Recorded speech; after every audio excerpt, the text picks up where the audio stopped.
Welcome to Book and Lounge. I'm your host, Jacqueline. In this episode, we're discussing Chigozie Obioma's An Orchestra of Minorities. A young farmer prevents a woman from throwing herself off a bridge. They fall madly in love. However, their relationship seems doomed from the beginning, as her rich parents will not accept him because he's not educated. Determined to marry her, he sells all his possessions, sets off for Cyprus to get himself a degree. However, things don't quite go as he's planned, as events seem to take him further and further away from his dreams. I'm joined by David, Nadine, Annette, Taiwo, and Katrina to discuss this heart-wrenching tale about free will versus fate. Let's hear what they had to say. So thank you very much. I'm going to go right into it today. So first of all, the gosling appears a lot in the narrative. And I just wonder, what do you think is the significance of the gosling? Why do you think the author constantly goes back to it? I was re-looking at the book this afternoon because I actually read it a while ago because after I saw you last, Taiwo, because you were telling me it was long and everything. So I thought I better crack on. But I finished it and it inspired me to reread The Famished Road. So that slightly contaminated my view. But anyway, so I was re-looking at it today. And the gosling, I noticed, it seems to appear after his mother has died, doesn't he? And it seems like his father took him to the forest where they got the gosling in part of an effort to help him get over the bereavement of losing his mother. So I presumed it was something to do with that because I actually got a bit fed up with gosling. And I thought, so this afternoon I thought, oh, perhaps I was misjudging it. And of course he calls all these women mommy, doesn't he? So But I hated that. I guess it's all part of his bereavement. That was my assumption anyway. Yeah, what did everybody else think? Now, what I was saying is that I couldn't fathom what the gosling represented. Okay. No idea. I'm exactly like you, Taiwo. I really couldn't understand why it kept going back to the gosling. I mean, it kept coming back at different moments with events that sometimes were related, sometimes were completely unrelated. That's why I asked the question. I was thinking there must be some significance here that I'm missing. Because I could get to trying to fathom it out was in terms of his peculiar characteristics and personality. I just kept thinking that he's someone that he kind of foists a lot of love. He kind of focuses his love on something or someone. And then everything kind of is all zeroing in on that thing, whether that thing reciprocates or whatever. And for whatever reason, it's a gosling. So even though he seemed to feel in some ways kind of sympathetic to the fact that he's got a wild bird that he should really let free, he won't let it free. So even though it tries to fly away, it can't fly away. And each time it tries to fly away, it comes back and he can see it's kind of distressed, but it doesn't really move him to the extent of, okay, maybe I should just release it because he wants to own it or love it or whatever. But that's the same way he treats Ndali, isn't it? In towards the end, he doesn't free her. It's obvious to me anyway. I don't know about you guys that he should let it go. Yeah, I think he struggles to let a lot of things go. He didn't let the gosling go. He didn't let Ndali go. I mean, I would also be very angry in terms of what happened to me with his friend Jamake, but that kept coming to him in ways. I thought, oh no, he's finally let it go. Then it hit him again, and then even I can't remember the woman that he met before he met Ndali, like Motu. Yeah, he couldn't really let her go once she didn't come back. He just struggles to let things go, and he, like you said, Tara, he's very intense with his love. And the bereavement of his father. Yeah, he let his father go, his sister go. Yeah. The way he kind of handled Jamike as well, I felt that seemed quite, I don't know, just like he took the opportunity to, the man is down, but he's still going to beat the man into the ground. And when the man's on the ground, he's going to dig a hole and then put him in the ground and cover him over. He's just like, come on, what will satisfy you? Nothing. But can you not accept that nothing will ever satisfy you? But no, he can't. He just like, I don't know, he's a very flawed character. He stressed me out so much. I was so I was so stressed, and I kept, like, one of my friends has read the books. I kept voice noting her on WhatsApp every other day. Why is he doing this? Like, I was just so frustrated with him. He's an interesting man. Flawed, but A very diplomatic word, interesting. So seeing as we are talking about them, he's flawed and he's also tragic. So do you think he's culpable in his own downfall and tragedy? I do. To a large extent, I think he is. I do. Why? It's because of how he handles things, because he seems to be someone that finds it extremely difficult, if not impossible, to accept responsibility for anything.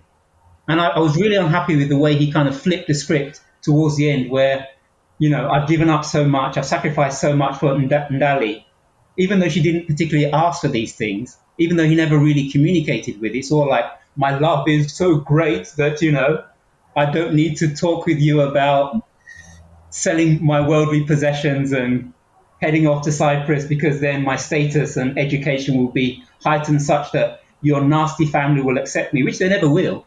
Mm-hmm. So do you think he was being naive then? He's a naive man, yeah. To the extreme.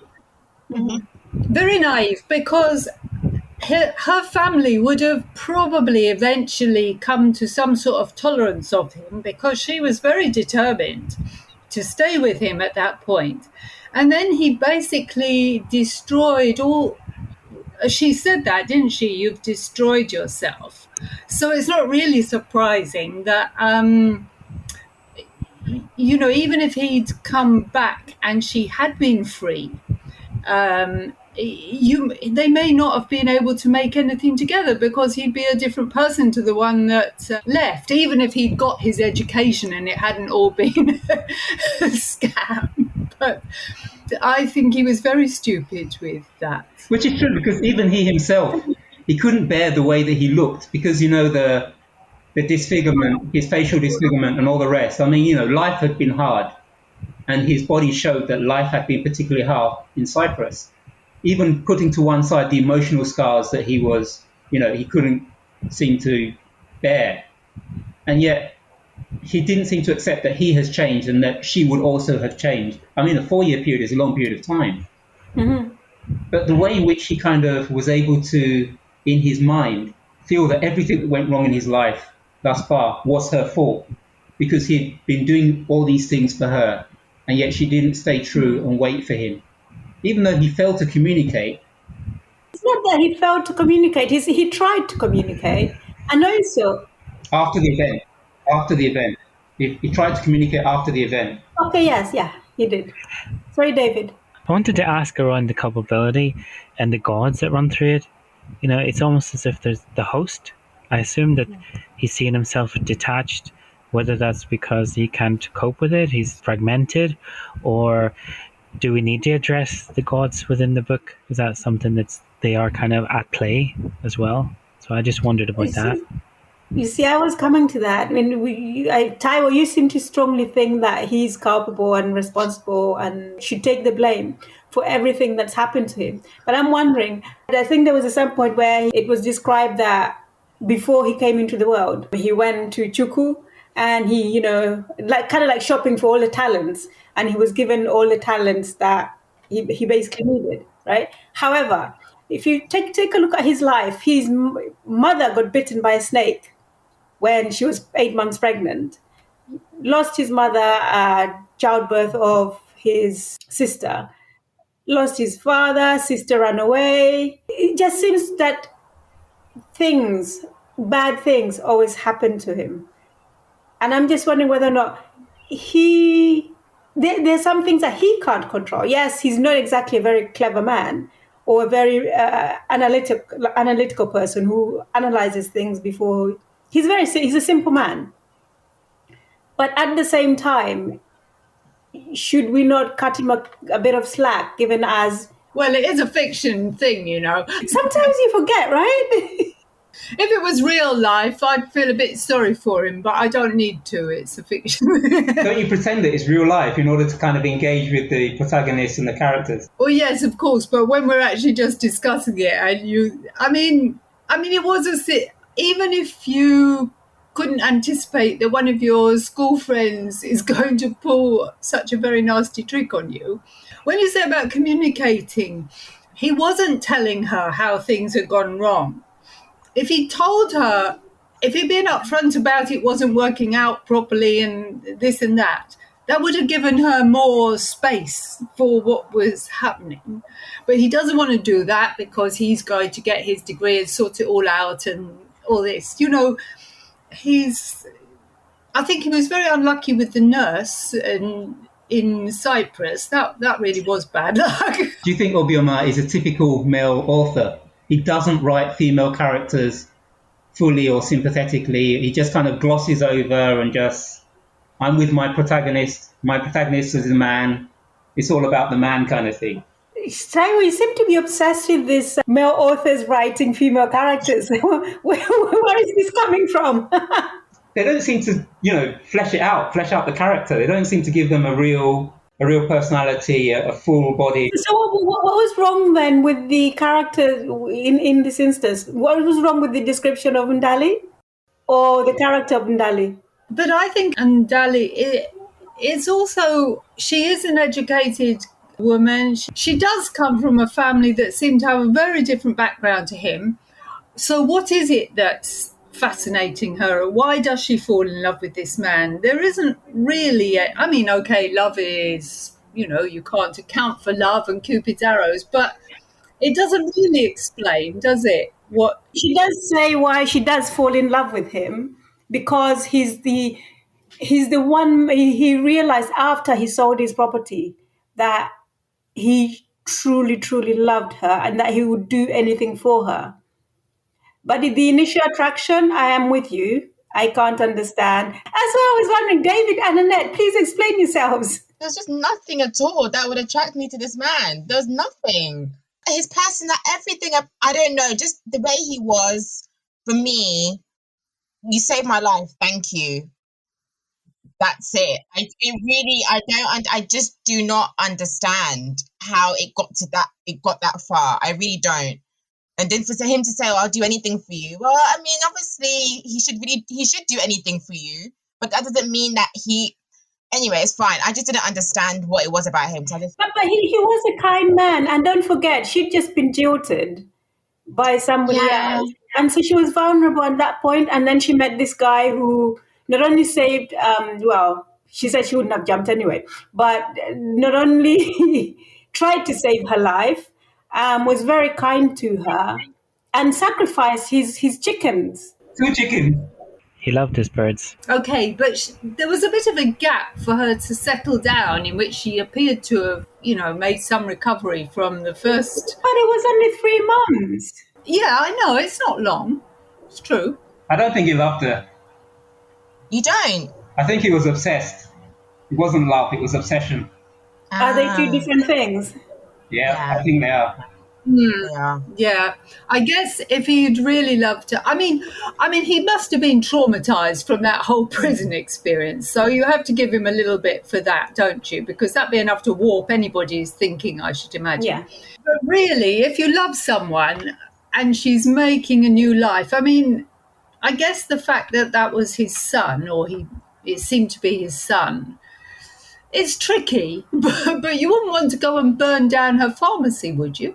Well, but they do say there's a thin line between love and hate, right? Well, I think that is more obsession and hate, really. And come on, be honest. Okay, if she wasn't inside having argued with her husband, even though he didn't know it, if she wasn't inside and he burnt it down, do you think that would have satisfied him? I mean, he hit the road and was on his way to his uncle's, wasn't he? But I still can't see him getting to his uncle's, having burnt down the pharmacy, and him saying, okay, now I'm satisfied, I'm going to turn my life around. I agree with you, because it's a bit like that, the school friend, what's his name? Jamike. I mean, he's hilarious, isn't he? But every time he sort of forgives him and settles, and then something winds him up and he's ready to beat him up again, I think it would be the same. Something would trigger him off and he'd think, oh, and my son and all the rest of it, and he'd be going back. Yes, I don't think it would be enough. Do you know what it is? What Tara, what you said about him not taking responsibility? I guarantee when he finds out, because word will travel, if she did die, I don't know. But when he finds out that she was in there, she's gravely injured, she's dead, he won't blame himself. He'll go back and blame Jamake again for everything that's happened. He's the one that made me burn down the place, and he'll drive back and find him and beat him up again. Then something will tell him no. Like he will never take responsibility for his actions. He will just blame the fire on somebody else, basically, when he could have done basic research and found that it was not all that it was cracked up to be. Oh, sorry. He seems to blame it on the host. So he's so detached when he's doing this. It's like it's a third person doing it, or a god. It's not like he just saw the host driving away. It's not as if it's him. I think it's the Chi that's narrating the story. Yeah, I don't think the Chi is really responsible, because he does go on to say that he can't control the host, and no matter what, even if he disagrees with what the host is doing, he cannot interfere. The Chi is limited, isn't it? Yeah. So the story is actually being narrated from the point of view of the Chi, or the guardian spirit. So it's like the Chi has gone to the heavenly court and is almost like the defense solicitor and giving an account and saying why Chukwu, the great god, should show leniency to the host. So, Katrina, you mentioned Jamake being funny. And also I read a review describing the book as straightforwardly magical and comedic. Now, first of all, I didn't see the magical side of it. And I didn't really find it funny at all. So I'm just wondering whether or not I was just... Well, I also read some review that called it a tragi-comedy or something. And I started to think of it a bit more in that way. And I can see why they said that, because it was like one unfortunate incident after another, wasn't it, piled up? Because, okay, he got scammed to get to Cyprus. So I was thinking that, before I'd read it, but I knew there was a scam involved, I thought, he might have to he might become a sort of slave or something like that, try to pay back or whatever. I didn't expect him to be unlucky enough to meet this nurse who then accuses, that he got accused of rape. I thought that really was a bit extremely unfortunate. But then when he comes back to Nigeria and he meets up with Jamake, I just thought, this guy is priceless. Now he's got God. Yeah, and the way he's delighted to see him, because now he can get forgiven by him. It's just like, I thought that was quite comic. Although I thought he was an interesting character, because... I don't suppose things went well for him in Europe by the sound of it, but we never knew what had happened to him after because he was supposed to get into Greek Cyprus, wasn't he? Which he did. I think he was involved in an accident. And because of that accident, he then started reevaluating his life. And then he realized the bad things that he'd done. And then he went back to the various people he'd conned, and then tried to atone for his past. Oh, I seem to have not taken that in properly. But even so, I think... But he's like somebody, okay, all sorts of things, bad things happened, and he regrets. But he's trying to do something with the future, isn't he? In contrast to our friend who's going from bad to worse. Yes. And what did you guys think about the writing itself? I thought the book was very descriptive and also full of proverbs, sayings, Igbo proverbs and sayings. And I liked them, but I thought that at some points there were way too many. He would begin a chapter and then like a whole page would just be full of these adages. I'm like, okay, we get it. Yeah, but they're more where those ones came from then. Well, the Chi kept saying things like, I've seen it so many times before. And so yes. And then I was like, yes, I've heard this many times. Yeah, but the thing is that he didn't repeat the proverbs and the adages, he didn't recycle them. He kept bringing different ones.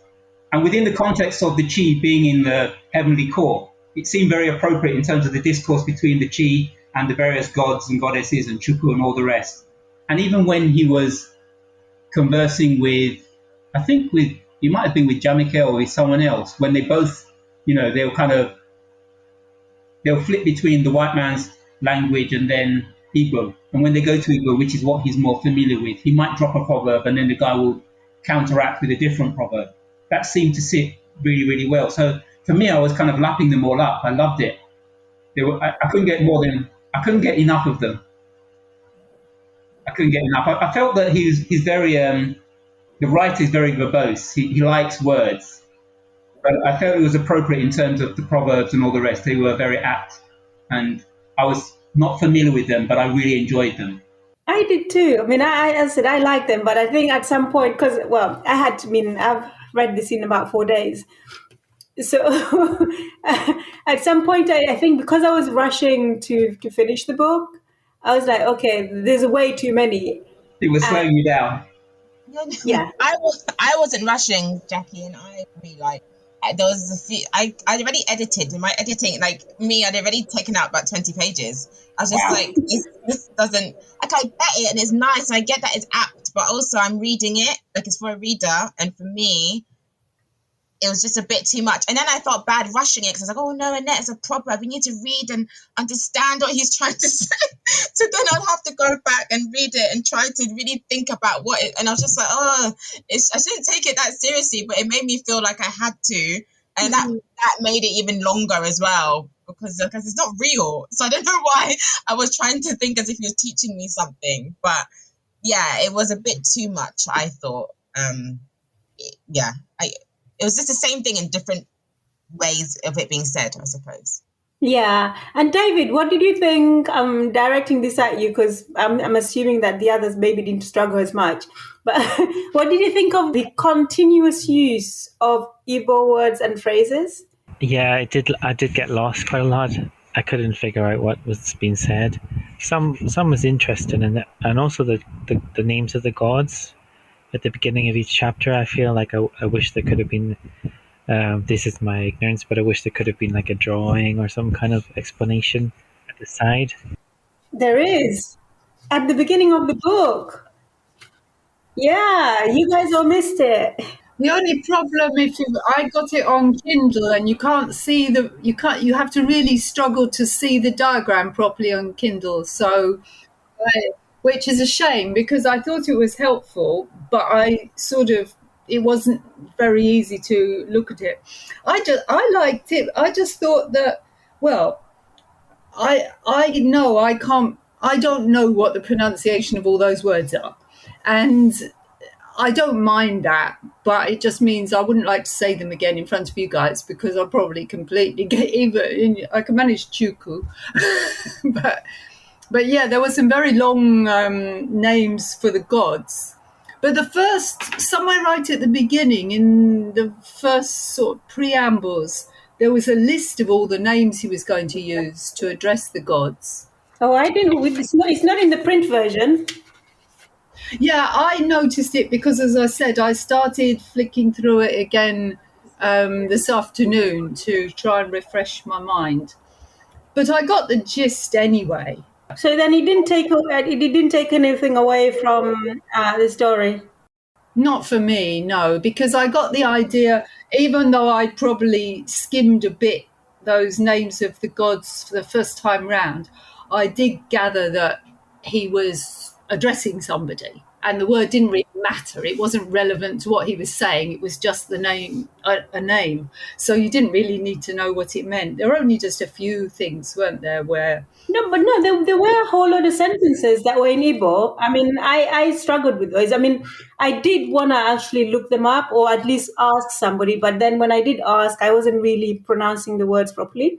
So after a while, I just gave up asking. Does Biko mean please? I've come across it in other books written by Nigerians. No, I don't know. It seems to be used a lot. Does it mean please? Do you know, Taiwo? Anyway, but I don't know. I think I just skip on and assume that it's a bit like when we read that book about Zimbabwe. Most of the Shona words were then repeated again in English anyway. So I assume that the author will give you the gist, because surely the author's written in English. He doesn't assume everyone can speak Igbo, does he? I mean, I don't mind the fact that he's written in Igbo, and I don't think he should translate what he's trying to say. For me, it's just, I guess it sort of slowed me down, because I'm thinking, oh, did I understand that correctly? I mean, it's a very descriptive book. So in some ways it slowed me down, because I was then started thinking about it. And then as I said, initially I was actually asking what it meant. But then, eventually I just stopped asking and then just plowed through.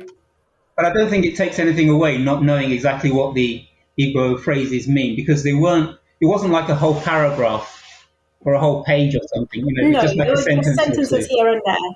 But there's this bit where he's with the prostitute, the first one, the older lady, and he says, Biko Mala. That's probably not how you say it. And then she says, speak pidgin, I know be Igbo. And then he says, okay, I say I want go. And I think if you read books that are written like this, you usually find the authors kind of explaining it to you. I don't think you lose much. I don't. I mean, and if you're really desperate, if you put it in Google, you'll probably get it. Yeah, you do. But I guess for me, there was just not enough time to put it into Google. That's the problem. That was the only issue. That was one of those things that I found quite funny, where he speaks to the woman, the prostitute, in Igbo, obviously assuming that she must be Igbo, but she's not Igbo, and she says, speak English or speak broken, that kind of thing.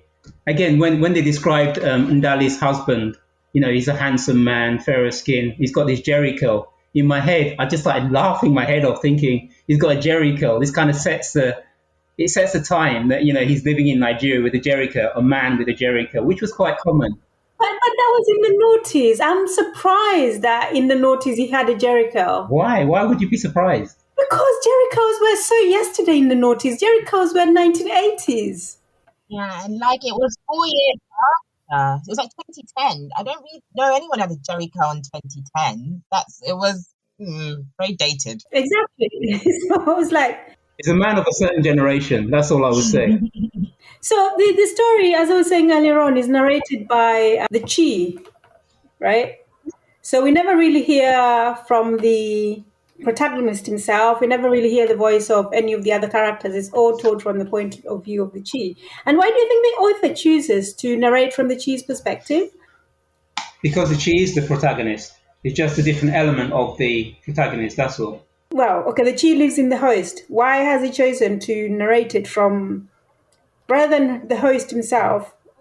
Or even better still, tell the story of the host. Why has he used the Chi?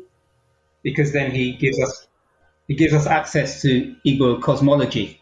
Yeah. He's taking us to a different realm of the reality of the human being, as in the human being is made up of the material self and the spiritual self and whatever, I don't know. I think there might be 3 or 4 different kind of elements to the whole human. But I'm taking it that Chinonso has died and he's now giving an account. The Chi is giving an account. No, Chinonso has not died. He says right at the beginning that normally he would go to Chuku after the host has died. But the events that have happened are so extraordinary, he feels the need to come and account for his host's actions before. So does that mean Ndali has died then? No, we don't know. We don't know, because when we leave, she's still alive. So and the Chi doesn't know whether or not Ndali has died either. But after his last actions, he then sets off to the spiritual realm to try and account for his host's actions, because I guess of everything else that's happened to the host, he feels that they should look upon him leniently. But do you think? Well, what I liked about the Chi was because he could go back in history and sort of compare with previous generations, and he'd talk about when he was incarnated in somebody else. And I thought it gave you a more historic perspective on society. I thought that was one of the purposes. Igbo cosmology. First, I guess this is first for Katrina and Taiwo. Given as you guys read A River Called Time, how do you think A River Called Time compares to An Orchestra of Minorities, given as they've both to do with African cosmology and astro projections and spiritualism?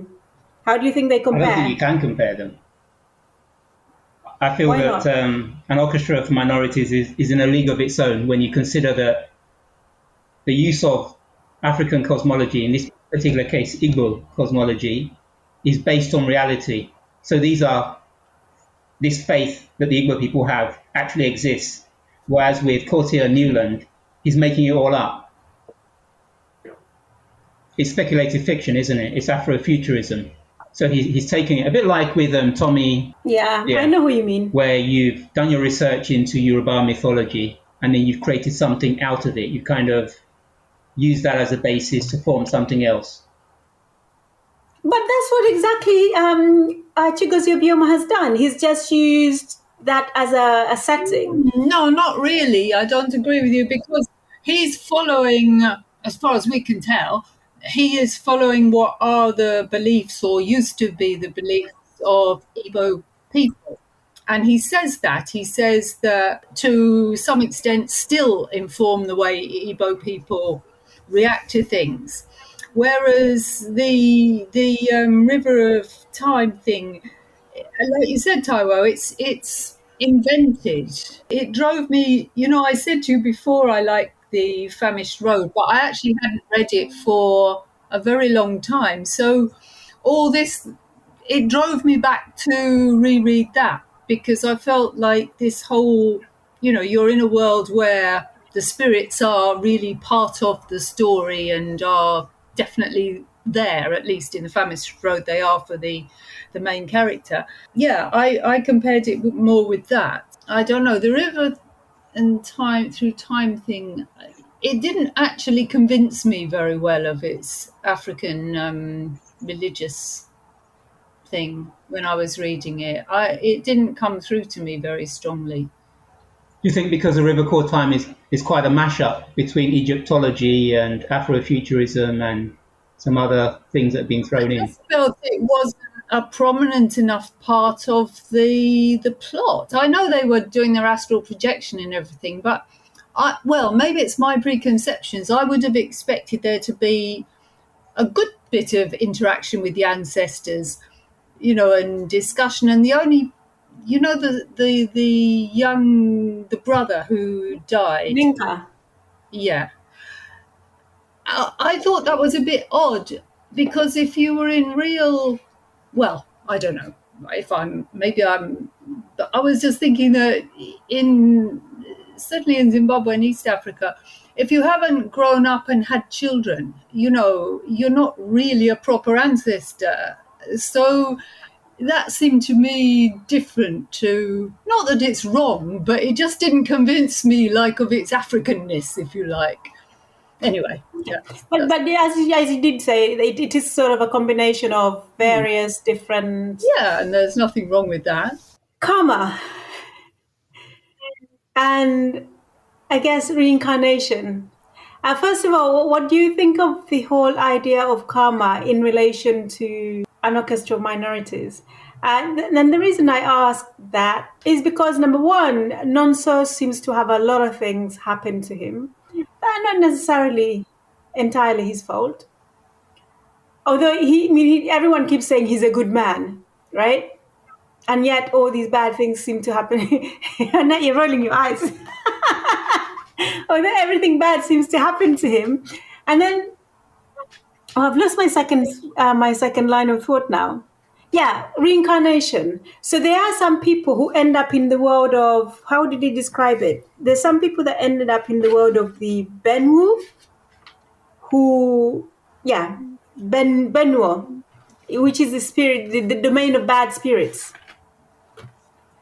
And did you feel that the author explained well how people ended up in the domain of bad spirits and also this whole idea of karma? Or was there karma just doesn't exist? Is karma the same thing as fate? I think karma is different. Fate is your life is basically predetermined from the beginning. So is karma the Christian kind of you reap what you sow? Karma is more Eastern religions. So you do good, good things happen to you. You do bad, bad things happen to you. It's a sort of Hindu, isn't it? It's not Christian, but it is a bit about reaping what you sow, isn't it? That if you're good in this life, you get a better one next time round. I don't know, but I think that's the general drift. And I'm thinking that it also, it's not just in the next time round, but also even in this lifetime. No, I don't think anyone really got their comeuppance, really. I thought Jamake might have, but he's saved. So that didn't really happen. We don't know what happened with the Turkish lady. I'd like to think maybe she did, but I don't know. Everyone was just getting on with life, apart from... He was German. Chinonso. So there didn't seem to be an element of it. It just seemed like everyone... I don't know, again, what happened with her, but in terms of when he got back to Nigeria, everything else seemed kind of normal, carrying on as it was. It was just, for Nonso, it got in his head too much. I understand why it would to anybody, but the people I thought would get their comeuppance didn't. So I didn't see much of karma. And then as for the other part you mentioned, I forgot about the bad spirits part. I completely forgot. So I don't think maybe it was explained well, or maybe it's just my memory. But I don't think he really explained how they came to be in that part of, wherever they were. So no, I would have liked to have learned a bit more, but I guess it's hard to intertwine that when you have to explain your host's story. So. Well, you see, this is it. I think he did, but I think because he did it right at the beginning, we probably all missed it.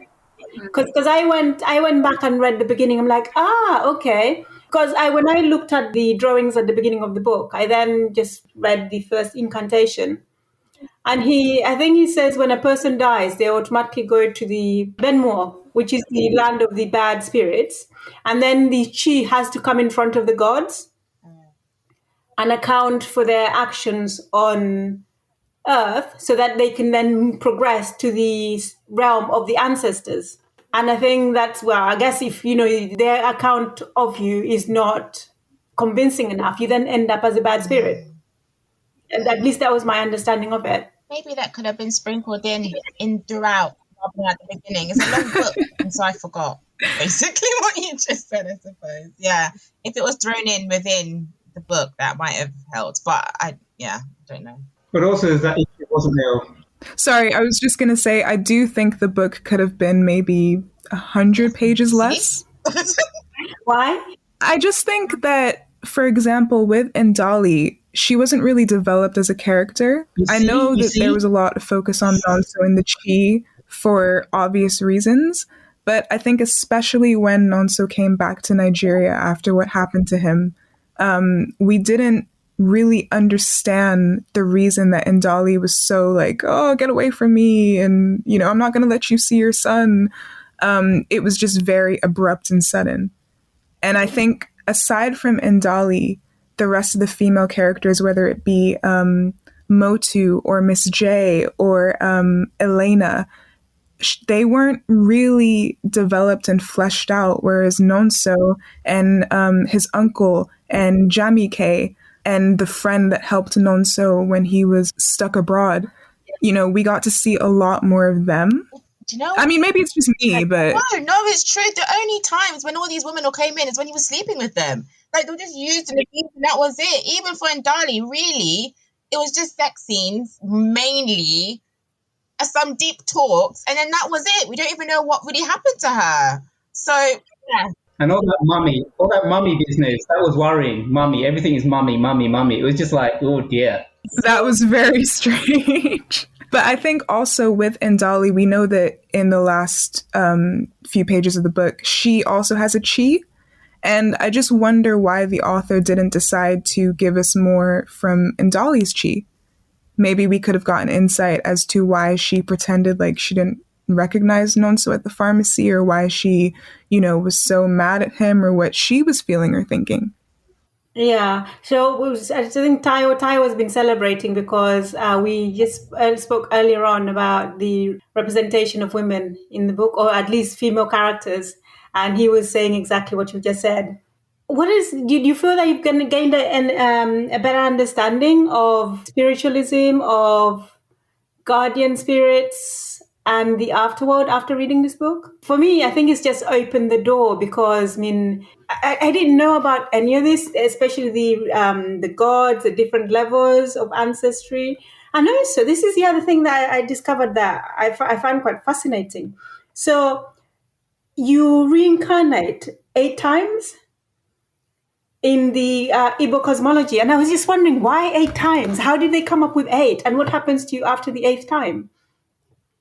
So I found that quite fascinating. But for me, it's just opened the door to so many things that I actually want to discover and read about. I just wondered what you all thought. I agree, because I kept thinking of A River Called Time, but also I kept thinking as well of Okonkwo in Things Fall Apart, the Chinonso Achebe one of the trilogy. And I kept thinking in terms of, I don't know as much as I would like to know about Igbo cosmology, but then again, I don't know a lot about Yoruba cosmology either. But it did give me that a little bit of a glimpse, like a taster. And the fact that so many places in the world, Africa and beyond, had fully developed religious systems in place before Christianity or Islam arrived and kind of decimated that whole kind of native belief. So I found it really fascinating and rewarding. Definitely, I would agree with what you said there. But did you understand? I don't know, maybe I missed, but what was going to be the advantage of the Chi going to sort of plead his cause before he died? Did it explain, why do it? Because is it that he's going to be visited with more bad things while he's still alive because of his actions? That wasn't explained to me.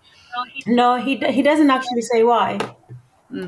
At least I don't recall him explaining why. He just felt that It's a device. That's his fate. His fate was so great. Maybe because he thought that at some point he's going to end up in the world of bad spirits, and because of everything that's happened to him, he felt that he needed to immediately try and start basically defending him.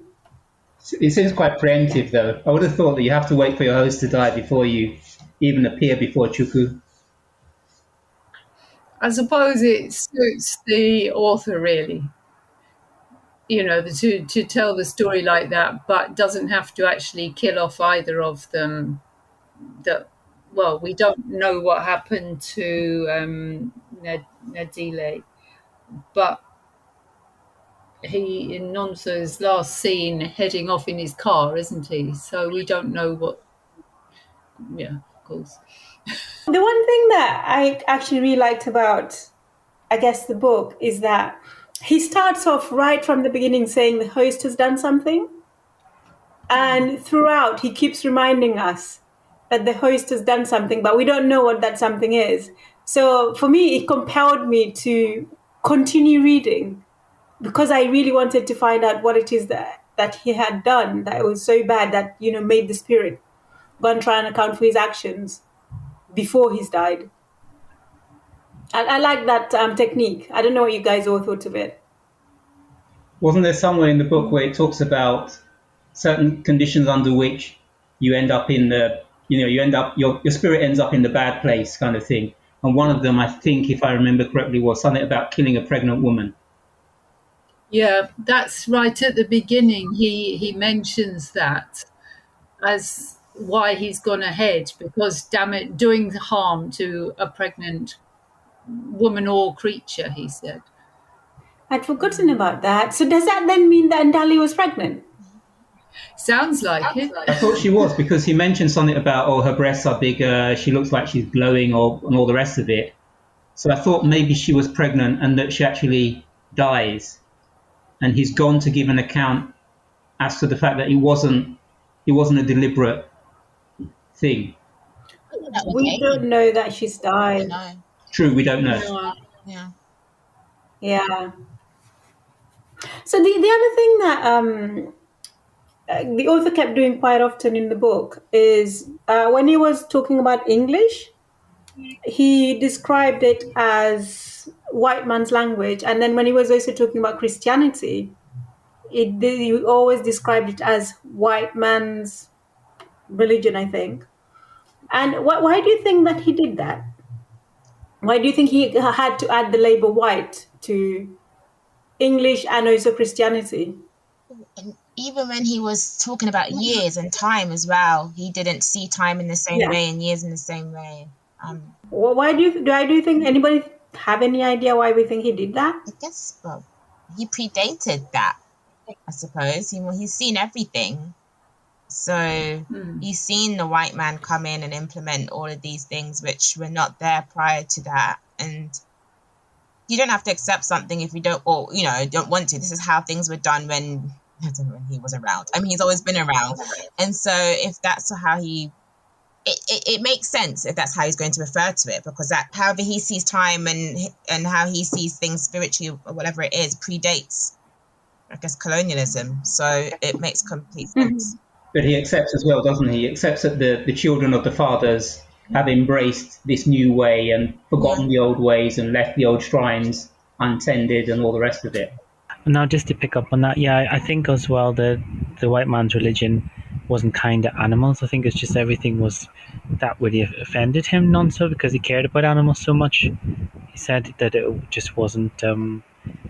When he was talking about religion, that stood out for me, because I guess he had these animals through his life, and the birds always meant something to him, and then he just felt that white man's religion was so dismissive. It was almost as if it didn't understand anything around how nature works. So that's what I picked up on it.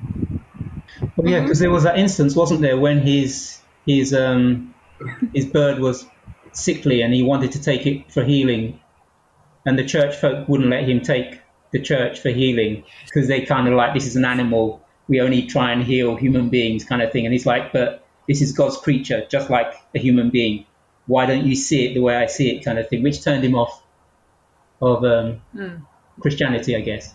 Yeah, and that was a little saving grace for him as well. Like, he was caring for animals, I think, maybe. But yeah, everything's lacking, and there's no just generally, as you said, there's no caring for nature, Mother Nature.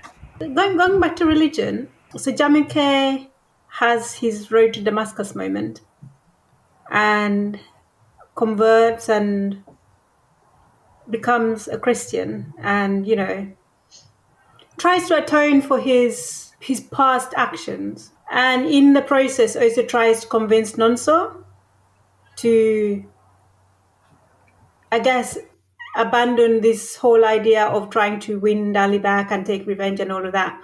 But so I'm wondering whether or not, do you think that Nonso was reluctant because of the treatment that he had from Ndali's family, who were supposedly Christian, but still treated him really badly? I think it's just everything that's happened to him. I don't think it's just, her family is I guess everything. I would be bitter as well. I would just be like, oh, what God? That's what I'd probably be like, because it's just too much stuff has happened. I don't think it's just purely her family. I think it's just a combination of everything. And he sees himself as blameless in all of this. All he wanted to do is better himself and, also do all of this for the woman that he loves. I haven't done anything wrong. All of this bad stuff has happened to me. I'm not going to church. That's how I think it was just all of that, within it. And also just, like you said, taking the chicken to the church hasn't necessarily shown him, Christianity and Christian ways. So it's just, it's not been a easy life. I'm never going to go to Cyprus on holiday. Well, no, but correction here, Northern Cyprus, though. Okay, fair enough. But so actually, that's the point. So what do you think about his treatment then, other than the actions, what happened to him after he was involved in that fight and ended up in prison. What do you think about his treatment and the treatment of Black people generally in northern Cyprus? Because you had that incident where the women came up to them and wanted to play with their hair, and then he was mistaken for Ronaldinho, I think. It was as I expected. Yeah, and then there was something else. It's not any different from something I might have been I faced on a holiday, but also it can't have faced everybody because it seems like a student town or something. So some people be used to seeing Black people, some people just take advantage. How he was treated is as I expected. There's not anything that new, I felt. Yeah. Because it wasn't really necessarily a negative thing, was it? It was more a curiosity thing. It was more than a curiosity because were they not walking past at some point and some people started shouting slaves? Oh, you're talking about a different incident. I was talking about the one with the hair. But I'm sure that's not the first time they've done that. That's why I'm not really on the curiosity thing now. I'm sure they've touched many Black people every day. You just haven't seen them. I'm sure they've done that every time. You just pick and choose who's going to allow you to do it and who wouldn't. I would say no. These guys have said yes. You go on a bus again tomorrow, try your luck. That's what I think it was. They felt the hair before. It's your fault for having an afro. It was around the treatment of Black people in northern Cyprus. That was the gist of it. But do you think the whole scene in the prison, do you think it was a kind of a device for him to suffer more? No, I think that could easily happen if you got into that situation, especially as a Black man that is alleged to have raped this woman. I think that would bring out the worst tendencies in those Turkish or, people around them. I think it could well have happened. I'd be surprised if it hadn't. Yeah. Like I said, I'm not holidaying in northern Cyprus. Well, don't trust any nurses. That's the thing. Oh, I had one other thought. Maybe this is really bad of me. No, it's fine. This shows what kind of person I am, maybe. It doesn't matter. Confess, Annette. Confess. Come on. Confess. I was just thinking, yes, I can. Oh, no, it's really bad. It's not good. It's not good. I should go on. I was Confess. thinking, you said it now. You cannot not share after you've said it. You feel better when you've divulged it to us. Knowing my position, he's so naive, so I can't actually compare what we would both do. But just in my head, knowing my position as this Black man in northern Cyprus, I've gone to this woman's house. Her husband has come. Then he's beating her up. Part of me, 80% of me would just want to leave and not get involved. Just walk out the door. Leg it. And that's it. Leg it. He's not gonna. But that's exactly what his chi told him to do. He doesn't listen to his chi. I feel so sorry for his chi. But he is so naive, isn't he? Really.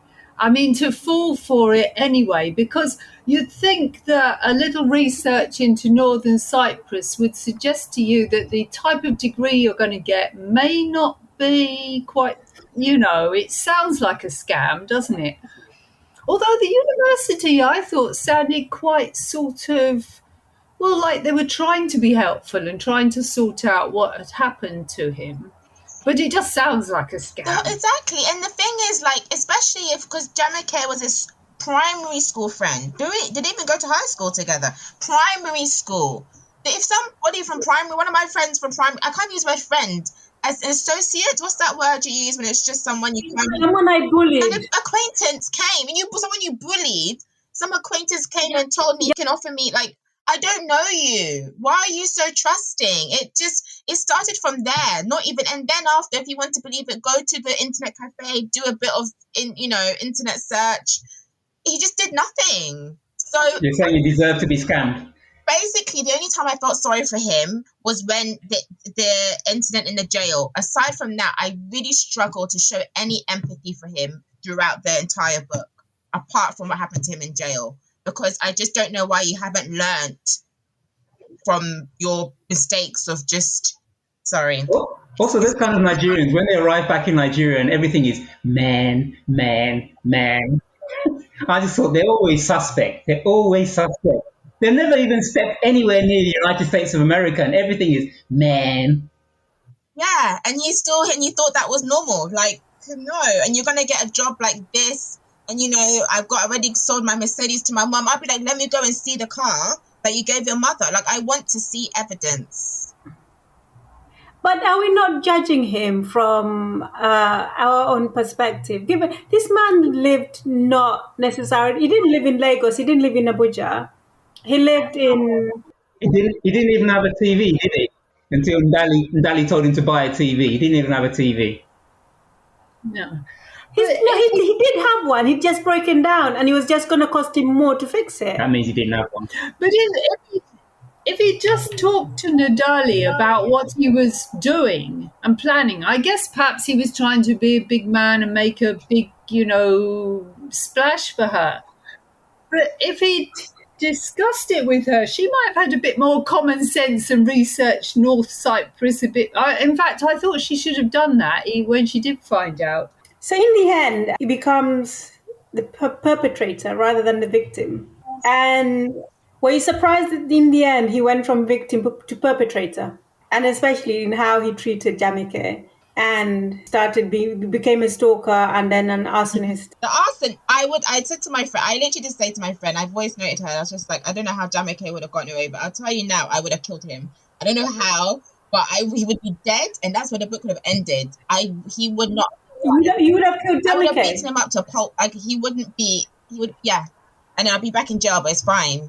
Because, yeah, what he did was wicked. And then I don't know, I would have done something to him. The arson, I was very, like, his descent into proper, like, real madness. I was so scared. I was like, now he's stalking her.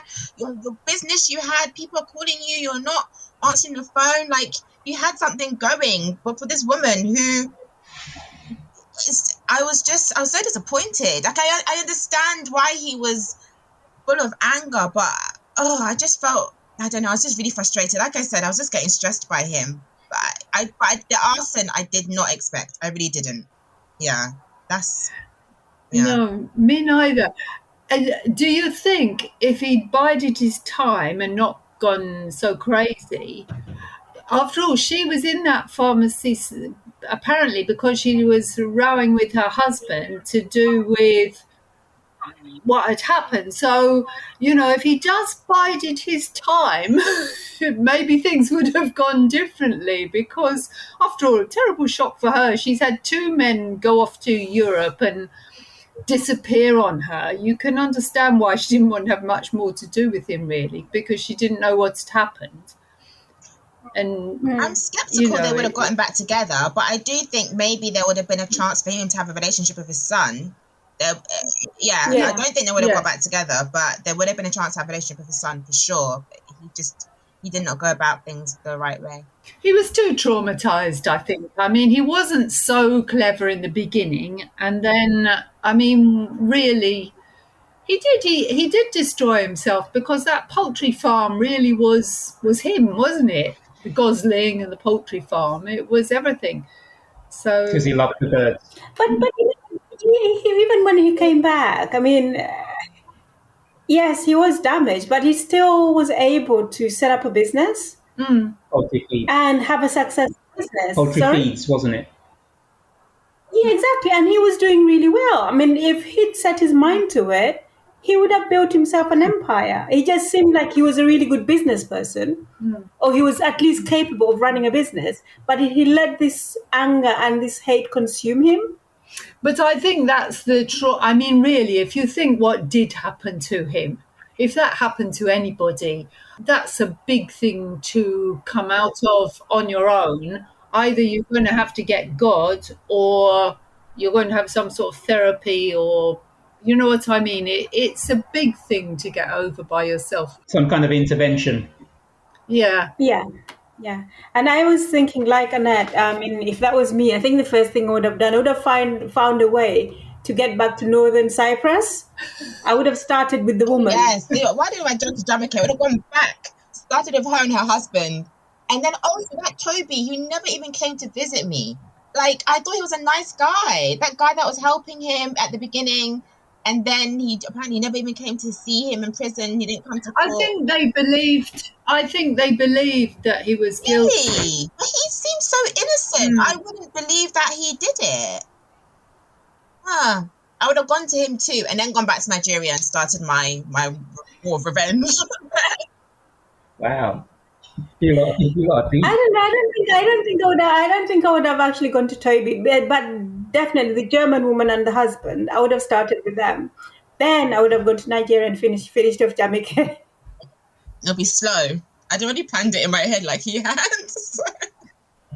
Because there were some comments where they're saying it's a rewriting of the Odyssey. A Greek tragedy, or the Odyssey, yes. I kept thinking of Job. I hate when critics do that, where they compare one person's book to something else that's been written before. I don't like it when they do that. They always do that, don't they? It's the same with films.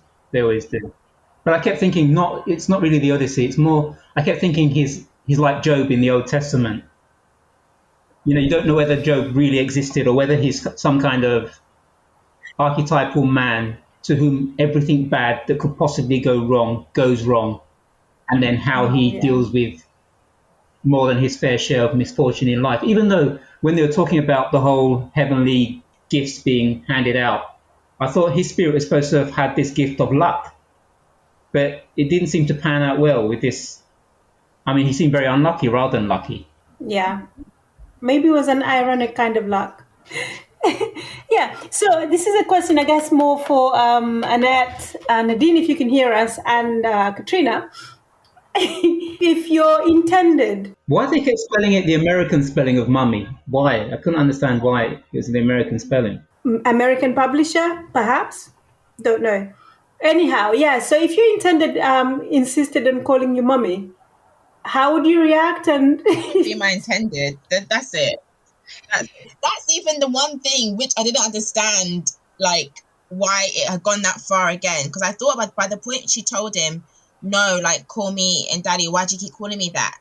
For me, it just seemed like you just don't see yourself as an equal to her. So I didn't even understand why all this stuff that you're doing and then you're keeping it from her to make yourself feel like the big man or whatever, you're still calling her mummy. It doesn't even make any sense. You still see yourself as beneath her. So... And I still don't think that would have changed even if he came back from Cyprus with all his degrees. He'll still call her mummy. It just made me very, I don't know. I just felt a bit uncomfortable. It was, I don't know. Maybe my friend was like, oh, it's out of respect. I said, but what respect? Because don't you both respect each other? It's bizarre. Yeah. No, Jackie, no. It would be it's over. It's finished. There's no marriage, nothing. That's a no from Annette. Katrina, how about you? How would you like being called mummy? Oh, well, I wouldn't.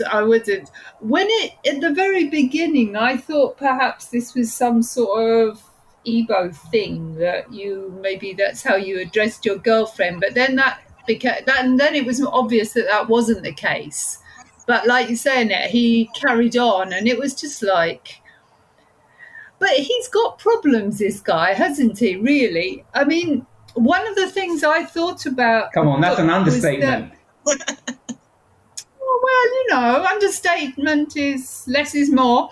I did think that, when it describes the father's grief and also his grief after his father passes away, I did think the author really described grief very well.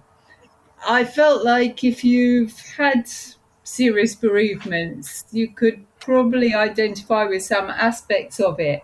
And like how the uncle has to come along and sort of drag him out of it, all of that. But it seems like he never really recovers from his griefs, does he? Because really the mother's one is the first one, the loss of his mother. And so he's really, he's quite a damaged guy. And so I guess all the mummy stuff, well, if you get involved with somebody like that, you need to think about it. Not to leave you guys out, David and Taiwo, I guess you guys would be quite happy if some woman called you daddy, right? Only if you put big before daddy, so Big Daddy. David? Yeah, I think definitely there's a kind of him looking for a parent, isn't it? There's kind of looking for some kind of caring parent. I think there's that element of it, isn't it? So he is kind of seeking. But yeah, it is a bit. I don't know how I don't know how I'd feel, to be honest. But yeah, it seems there's probably is a nice to be called daddy, isn't it? Really, generally. To be honest, I don't like being called daddy. I prefer Your Excellency. Do you remember Cash Daddy? Sorry, Cash Daddy. Yeah, Cash Daddy in I Do Not Come to You by Chance. Oh, is it Cash Daddy? Gosh, That's a new one. Cash Daddy. Yeah, Cash Daddy. No, I don't remember that at all. Anyhow, I think I've kept you guys long enough. So if we go back to the beginning then, so what did you guys think about the book?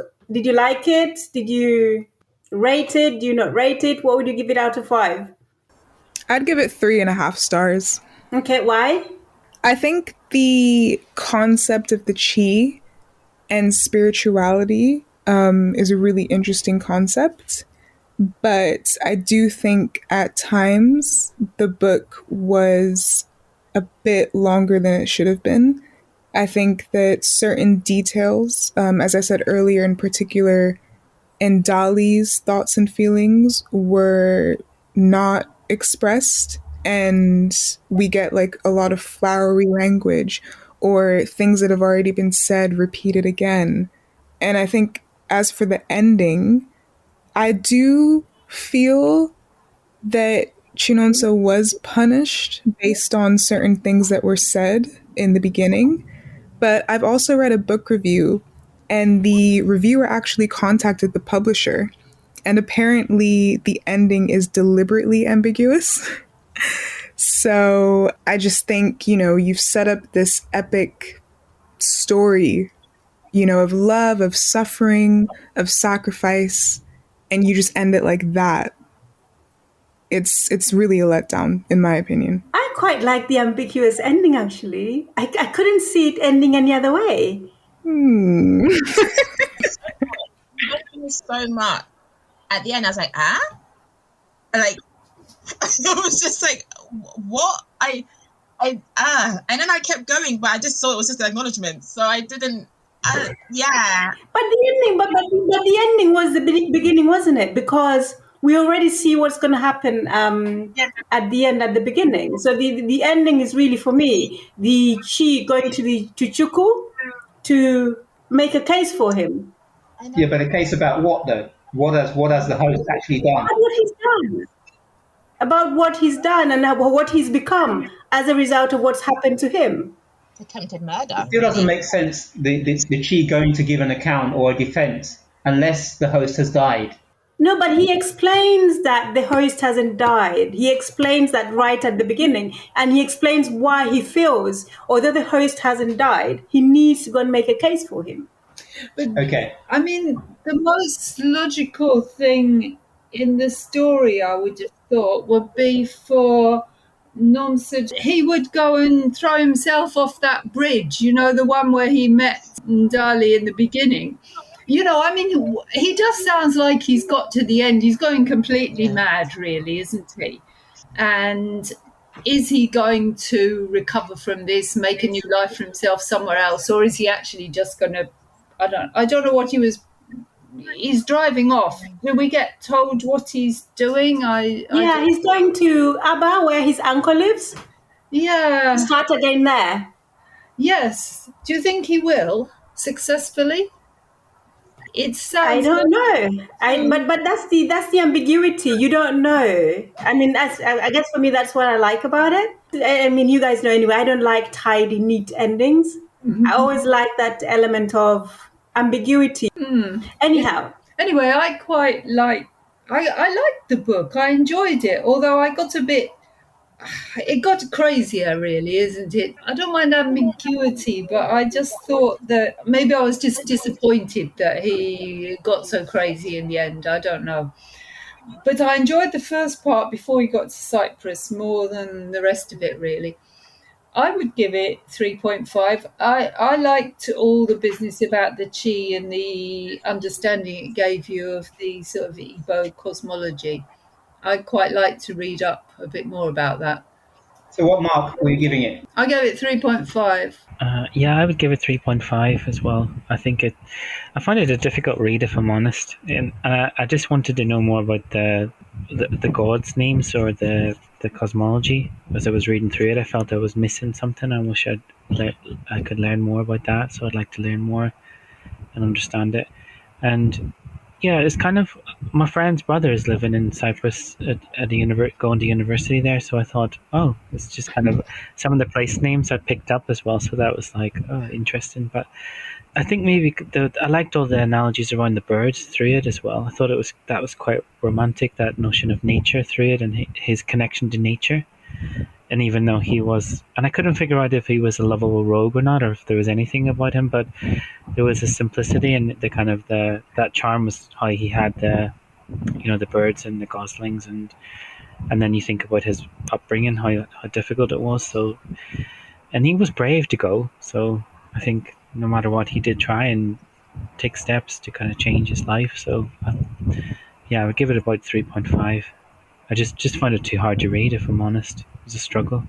Annette? Yeah, same. As I was reading it, I think, like you said, Katrina, before he got to Cyprus, I was like, this is a 4. I'm really enjoying it. And then it became a 3.5. Like everything Nadine said, I thought the Igbo cosmology was really interesting. It's so weird how I'd like to know a bit more about it, but at the same time, it was too much that it made the book far too long. And then Katrina, like you said, his descent into he just went mad at the end, and that also seemed to drag. And then I wasn't happy with where he was going. I don't know if I understood why he was going in that direction, but also it seemed to drag. I don't know. There's something. It's a good book. It's just something amiss. I think it is very long, and I don't know if maybe he's just too flawed as a character. I didn't enjoy it, but that doesn't make it. Like, that's just how he is. Yeah. Oh, and also there's one part when I was reading the part about the party, the whole time I was like, where's Ndali? Like, this is her family party. You don't even hear from her there. Like, of any time when we can get a bit more from her, she was gone. She was barely mentioned. It was just about him and the guy talking to him and him zoning in and out. But then again, also, I think if this is the chief speaking on behalf of his host, I don't know how much you can get from other people unless it was their chief speaking on their host's behalf as well. But I did wonder, like, why has she not featured in this whole part when it's to do with her family? And yeah, I even knew more about her brother than I did about her, and he didn't feature that much. So I think that's because Obioma doesn't really write very good female characters. He writes very good tragedies. Unlike Katrina and Annette, actually, I preferred the second half of the book. In fact, for me, it really came alive when he came back from Cyprus, seeing this person developed into this really, really horrible character. From a whole book perspective, I would give it a 4 out of 5.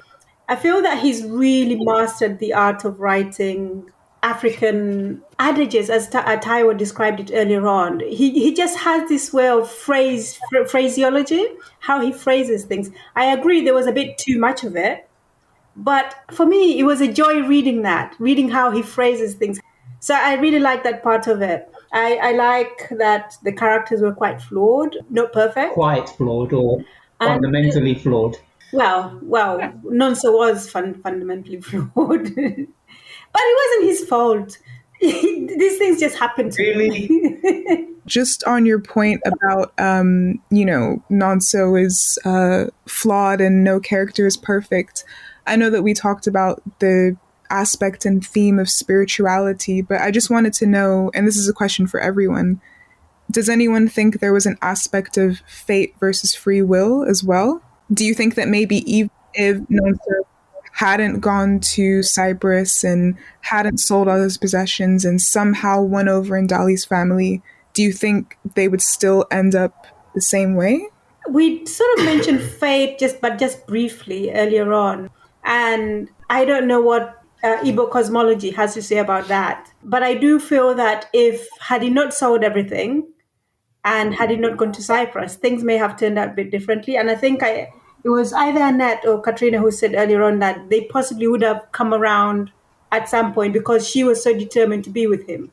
Yeah. Mm-hmm. Yeah, because why did he have to go abroad? Why did he have to get a foreign degree rather than just, a university in Nigeria, get a degree there? Yeah, but did want to go to Nigeria. Remember, he went and got all the applications. I didn't understand why he then just said, "Oh no, I'll go abroad." They teach the same thing. It just didn't make sense to me at all. But that lack of the whole idea of not even communicating with Ndali, this is how I'm going to win your family over, or this is how I'm going to become worthy of your love. That just doesn't make any sense whatsoever. It's just like, surprise, 3 years later, I've got a foreign degree, now they're going to love me. It's crazy. Anyway, fate versus free will. Yeah, he was fated. He was fated to suffer. No, I think her family, although they were very unpleasant, were probably quite right in a sense. If he'd stayed, they'd have gone. They might have married. They'd have certainly spent time together. The family might have sort of got used to it. But would she have stayed with him? You know, would she have got fed up with him after a while? Because there's a lot of differences between them. So it could have still unraveled, you know, you could write a different book and it would unravel in another way, because he's just not, I don't know.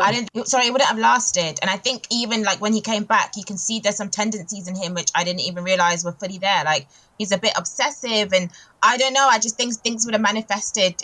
Just a little bit. We didn't know each other for long. Within a year, it was lost. Maybe it wouldn't have lasted as long as they think it would have. Yeah, he's got too many issues. He keeps all his emotions within himself, doesn't he? Until suddenly he kind of implodes, and then watch out, toxic masculinity, according to one of the reviewers. I think it was more ego, really.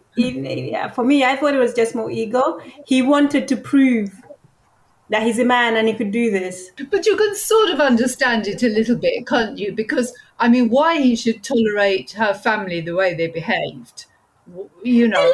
But you see, the way I saw it, right? There were lots of women in the world. She's not the only woman in the world. Leave her, find somebody else. I didn't get it. Especially when he came back from Cyprus. Well, this was where I was a bit confused. Because when he was in the woman's house in Cyprus, did she mentions twice that he was lusting after her? And then when he was with the groundnut seller, after she just left him, and then he got with Ndali, when he saw the groundnut seller in the market, that she mentioned that he did feel something and wanted to approach her. And then obviously we know that he slept with Chidinma, even though he's supposed to be so heartbroken and pining over Ndali. So I think I'm just wondering, like, was it ever really But with the groundnut love? seller, wasn't it just pure lust? No, I'm talking about, was it ever really love with Ndali and Nonso?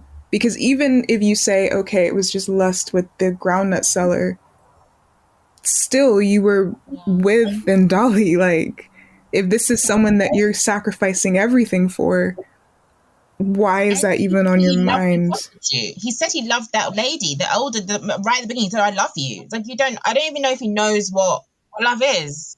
That's because she took his virginity. Yeah, so. I agree. Yeah, but he's quite young, isn't he? I think he could be in love with Ndali and still find himself looking at other people's backsides. I don't think that's a very unusual phenomena. Oh, come on, that's just being a man.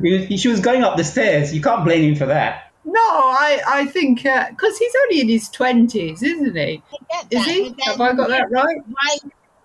Yeah. It's a hot time of life, I think. But if you can do that, as in if you can like lust after that lady, then what will still possess you to go and burn down Ndali's pharmacy? Like, you know. Exactly. I think that the reason why he did that was because she did not acknowledge his suffering. Yeah. That's why she did not acknowledge that he'd sacrificed everything for her. Really? I think it was for him, it was more revenge rather than, I can't have you, so no one's going to have you, that kind of thing. Or I'm going to show you how to suffer. Which shows in some way. Not that she asked him to. Jackie, I actually agree with you. The shallow nature of his love, which was more obsession than love. Because, I mean, he's kind of comparing material things, the pharmacy, the building, the drugs inside and all the rest. The destruction of, saying, burning it all down, is kind of equating that to a non-material thing, which he felt was love, which probably was never love in the first place anyway. It's just obsession. He did say, I want to show you, what suffering is like. I want to show you what I've gone through.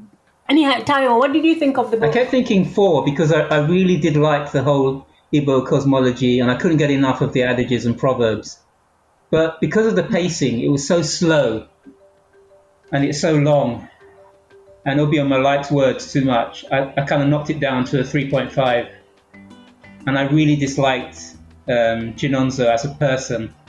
But then I kept thinking he's not really a real person, he's more like Job. It's archetype of a man kind of thing.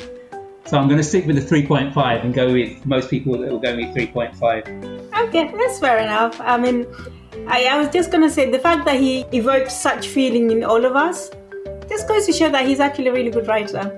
And actually it is a good book. So, yeah. Anyhow. All right, well, guys, have a wonderful evening. Thank you so much for joining. Have a wonderful evening, and I shall speak to you next month. Take care, everyone. Very good. Bye. Bye. Bye. And thank you so much for listening. If you enjoyed this or any of our other episodes, please leave us a review on Apple Podcasts or Spotify. And don't forget to share. Goodbye.